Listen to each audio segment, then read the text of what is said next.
मिरज शहरातील महात्मा गांधी चौक पोलीस ठाणे हद्दीत घडलेल्या अतिशय गंभीर आणि सामाजिकदृष्ट्या संवेदनशील प्रकरणात पोलिसांनी तत्पर कारवाई करत आरोपीला अवघ्या 48 तासात अटक करून 6 दिवसात न्यायालयात दोषारोपपत्र दाखल केले. पोलीस अधीक्षक संदीप घुगे, अपर पोलीस अधीक्षक कल्पना बारावकर व उपविभागीय पोलीस अधिकारी प्रणिल गिल्डा यांच्या मार्गदर्शनाखाली बालकांवरील लैंगिक अत्याचाराच्या गुन्ह्यामध्ये कठोर कारवाई करण्याचे आदेश देण्यात आले होते.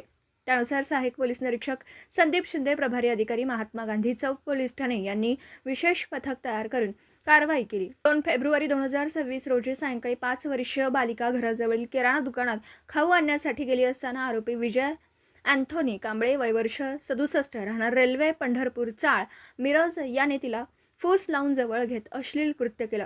घटनेची माहिती 4 फेब्रुवारी रोजी पोलिसांना मिळताच महात्मा गांधी चौक पोलीस ठाण्यात गुन्हा रजिस्टर नंबर 46/2026 अन्वये भारतीय न्याय संहिता कलम 75(1), 75(2) तसेच पोक्सो कायदा कलम 8, 9(m) 10 अंतर्गत गुन्हा दाखल करण्यात आला. सदर गुन्ह्याचा तपास पोलीस उपनिरीक्षक राजेंद्र कलगुटकर यांच्याकडे सोपवण्यात आला.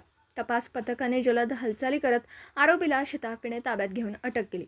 न्यायालयासमोर हजर केलं असता आरोपीस न्यायालयीन कोठडी सुनावण्यात आली आहे.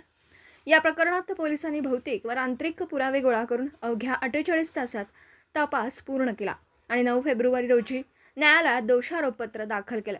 पोलीस प्रशासनाच्या या तातडीच्या कारवाईमुळे समाजात कायद्याबाबत धाक निर्माण झाला असून अशा प्रकारच्या गुन्ह्यांना आळा बसवण्यास मदत होणार आहे.